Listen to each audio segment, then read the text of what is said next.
Welcome back to another video. I am going to try and make use of all of this spare time that I have. I have a market coming up this weekend that's outdoors, and I was honestly maybe a bit naive to think that by the end of April the weather would be a little bit more reliable, but Mother Nature is unpredictable, and it looks like it's going to be a cold, rainy weekend. So I am waiting on a yarn delivery. I am honestly not having the best luck with my mills lately. I don't know if it's just the universe right now,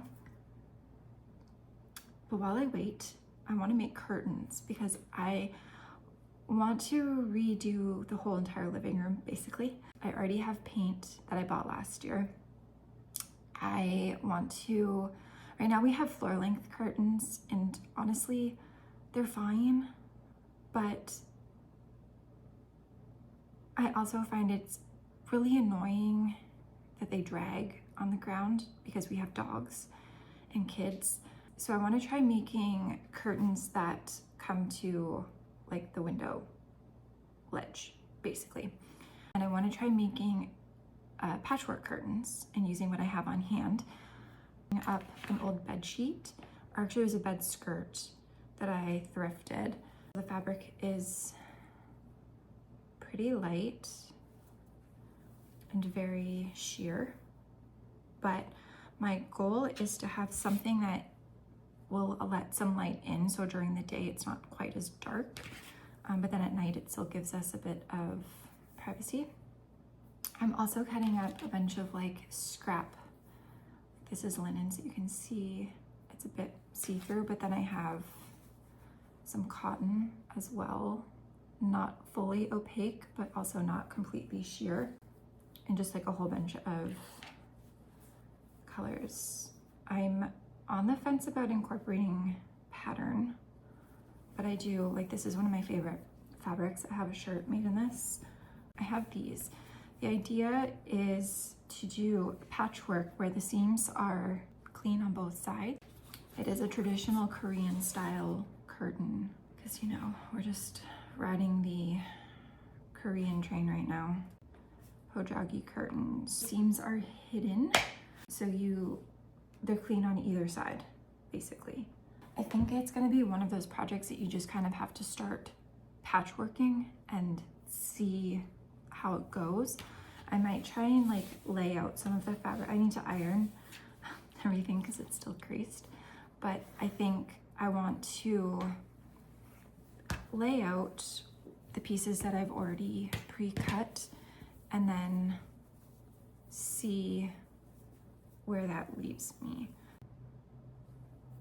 Yeah, I think we're just gonna have to wing it, basically.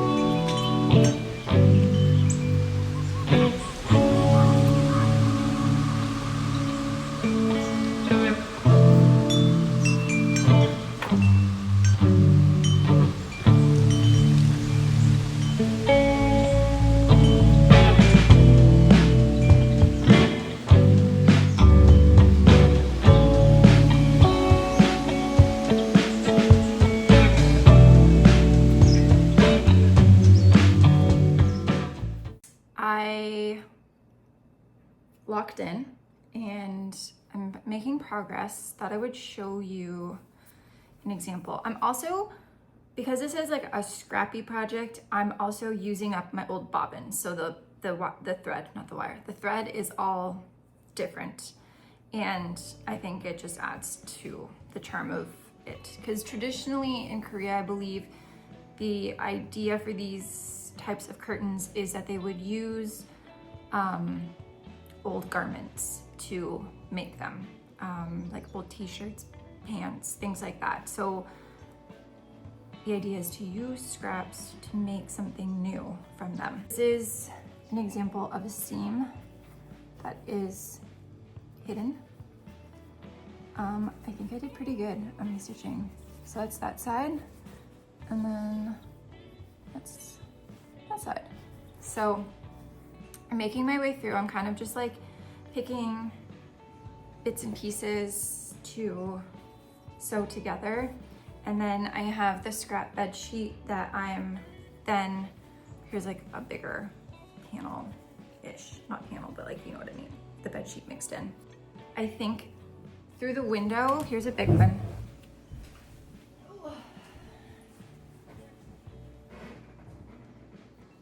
When it's held up to the window, it's really pretty. I'll see if I can show you here.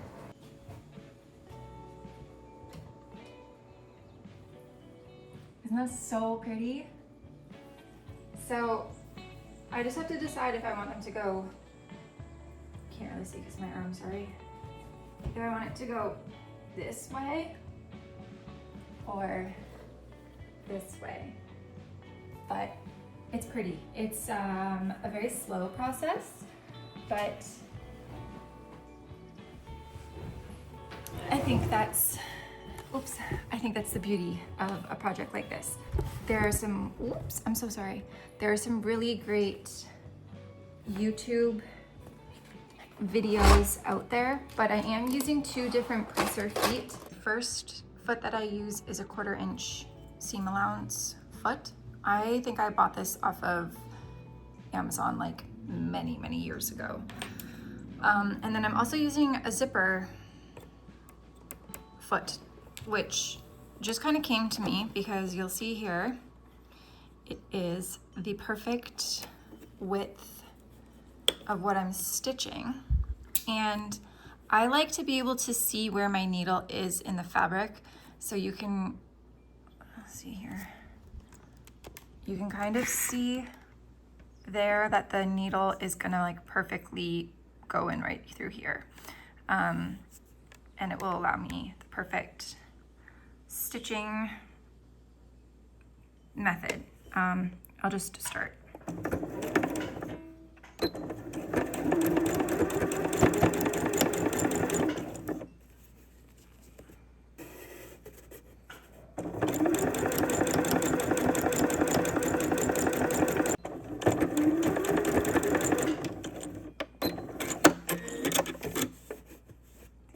There, 2 lines, and then on the other side, all you get is this, because you've kind of like stitched in the ditch. This is going to be an impromptu open mail with me because I never get mail. But I ordered myself a new pair of glasses because these are the only glasses that I currently have, and I've had to repair them twice now myself. There was a sale on the website that I order from, and I got a pair of glasses and a pair of sunglasses, prescription sunglasses. So these are the glasses that I got. I really like them. They're just very simple, but I feel like they fit very comfortably right now. And I like that they're very simple. So those are the glasses. And then the sunglasses that I got are just a very basic pair of sunglasses. We have a Jeep with a soft top, and we like to drive around with the top down in the warmer months. The kids like go crazy for it. So I usually wear a hat, but I also want to protect my eyes, so I got sunglasses to wear for the summer. I also ordered shoes off of Poshmark. Oh wow.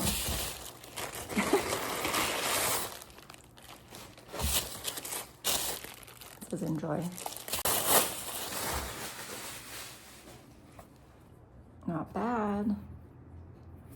So I got these for $20. I had a $20 credit because I sold a pair of shoes. And if you don't use Poshmark, I highly recommend. So yeah, I got this pair of Asics, and I just wanted a really basic but still kind of fashionable running shoe that I could wear. You know how all the kids wear running shoes now? These are nice. So that's my $20 shoe purchase. Actually, they don't look like they've ever been worn. So maybe I'll wear them to my physio appointment today.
Officially back working at my desk and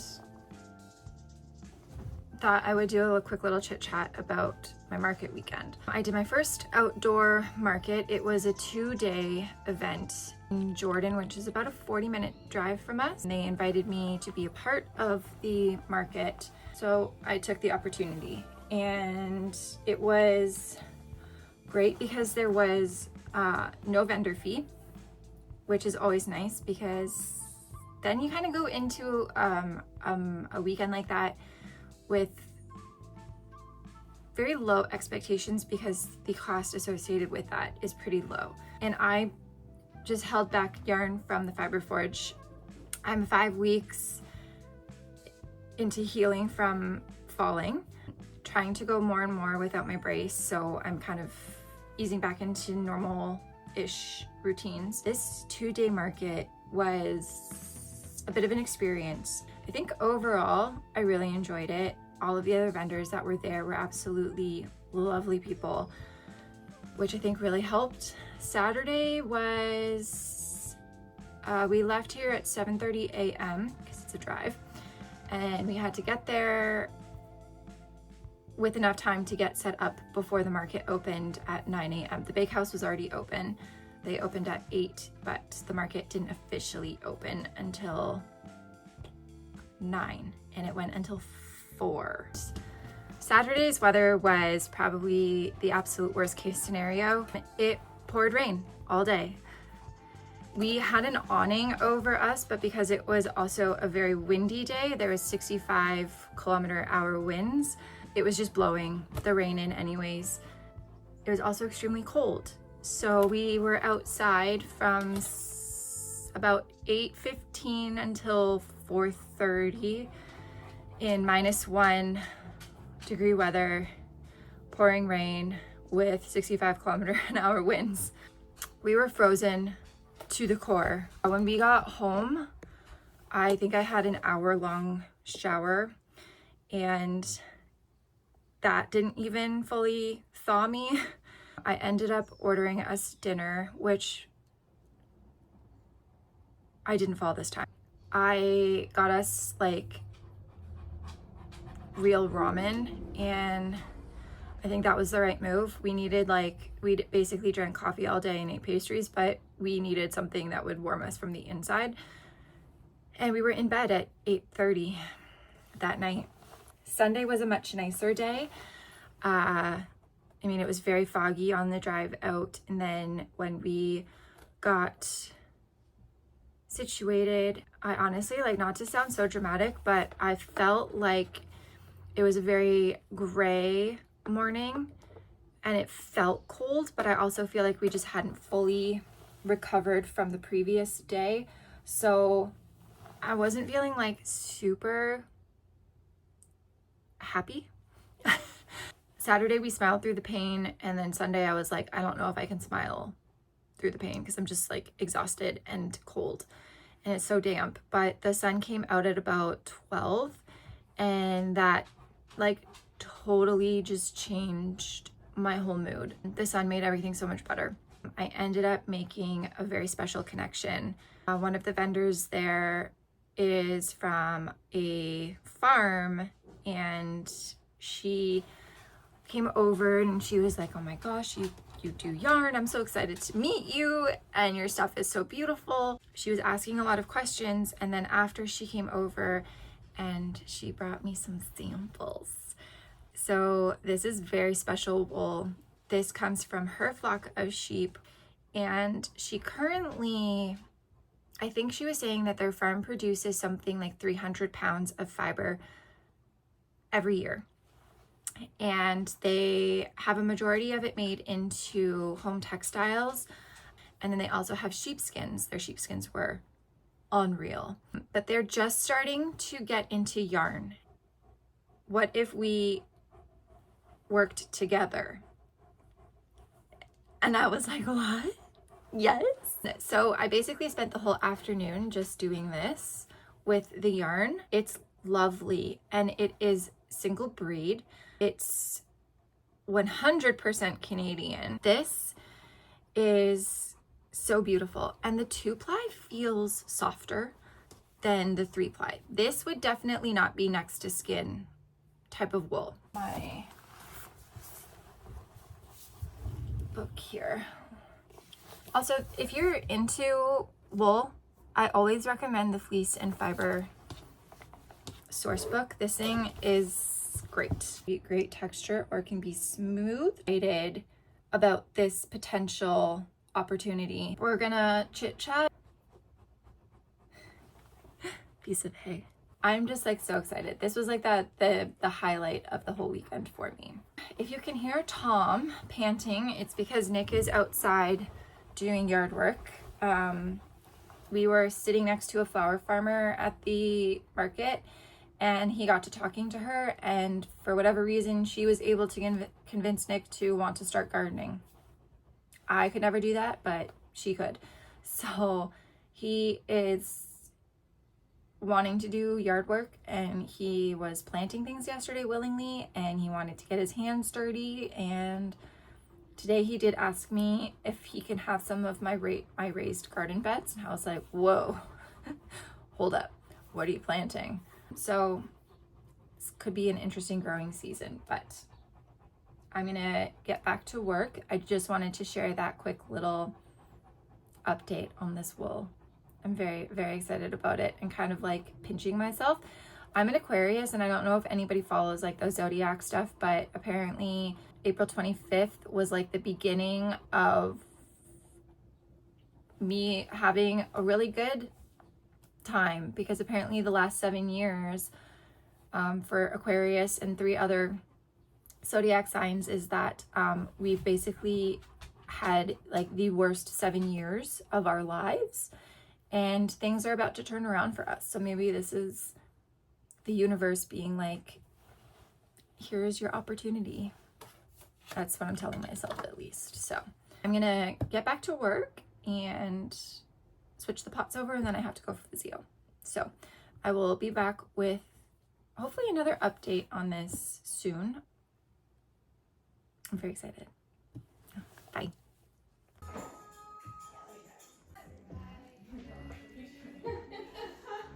That's